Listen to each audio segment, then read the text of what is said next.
Vice President J.D. Vance hosted the Charlie Kirk Show, and if you have time to go and watch the whole thing, I recommend doing that.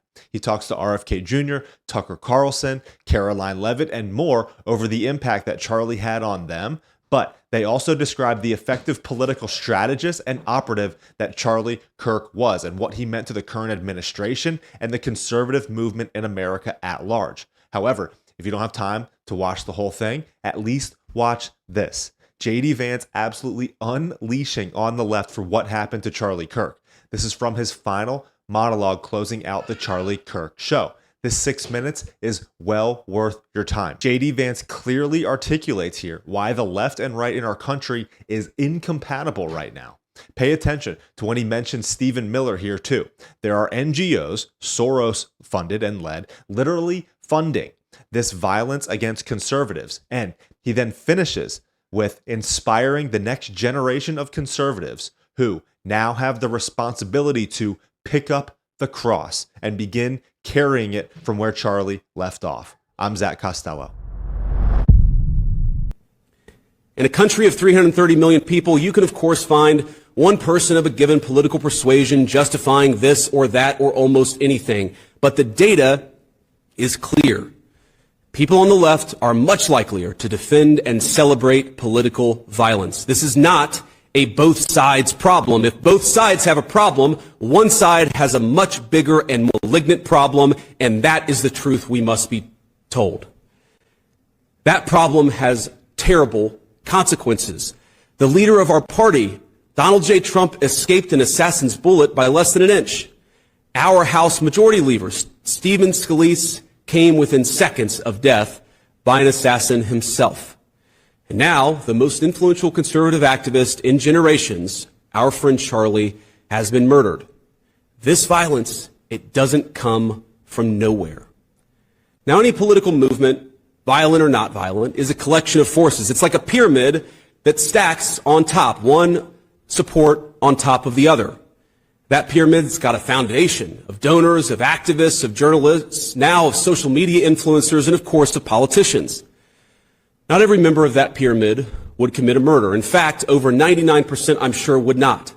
But by celebrating that murder, apologizing for it, and emphasizing not Charlie's innocence, but the fact that he said things some didn't like, even to the point of lying about what he actually said, many of these people are creating an environment where things like this are inevitably going to happen. A couple of months ago, I headlined a fundraiser in Southern California, and since, we'd be out there anyways, my wife and I decided to take our kids to Disneyland one weekend. We had fun, and to be clear, most of the guests said very nice things, or they just left us alone. But there was a loud and very cool minority that would shout at my children, who were 8, 5, and 3, whenever they got the opportunity. "You should disown your dad, you little shit," one middle-aged woman yelled at my 5-year-old. "Tell the Secret Service to protect the Constitution, not your father," screamed another. Are these women violent? Probably not. Are they deranged? Certainly.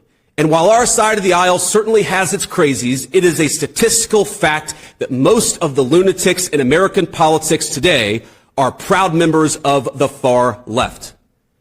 After Charlie died, one of his friends and one of our senior White House staffers had left-leaning operatives in his neighborhood passing out leaflets telling people what he looked like and where he lived, encouraging neighbors to harass him or, God forbid, to do worse. While he was mourning his dead friend, he and his wife had to worry about the political terrorists drawing a big target on the home he shares with his young children.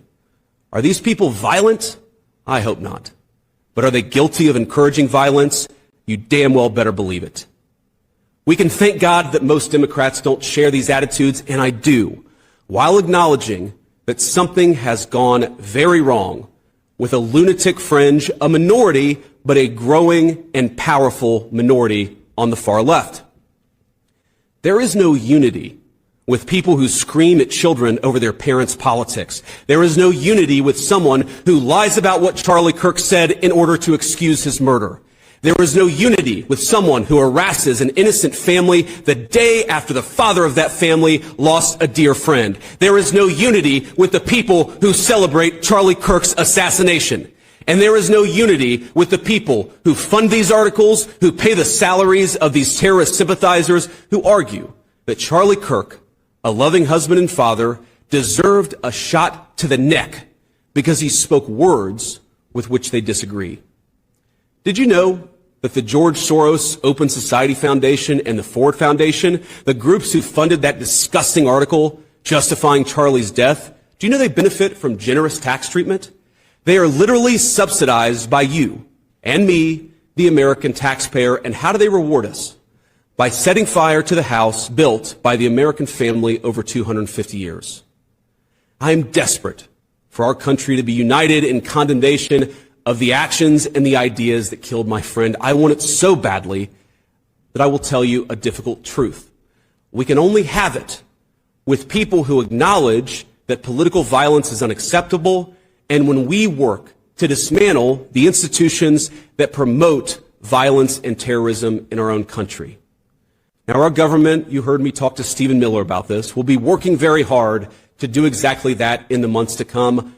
We're not always going to get it right. We will sometimes move more slowly than you would like. We will sometimes move more slowly than I want us to.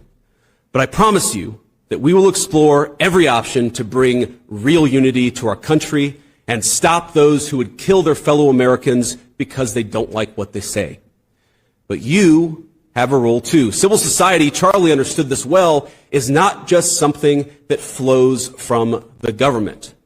It flows from each and every one of us. It flows from all of us. So when you see someone celebrating Charlie's murder, call them out. And hell, call their employer. We don't believe in political violence, but we do believe in civility. And there is no civility in the celebration of political assassination. Get involved. Get involved. Get involved. It's the best way to honor Charlie's legacy. Start a chapter of TPUSA or get involved in the one that already exists. If you're older, volunteer for your local party, write an op-ed in your local paper, run for office. I can't promise you this is going to be easy. I can't promise you that all of us will avoid Charlie's fate. I can't promise you that I will avoid Charlie's fate. But the best way to honor him is to shine the light of truth like a torch in the very darkest places. Go do it.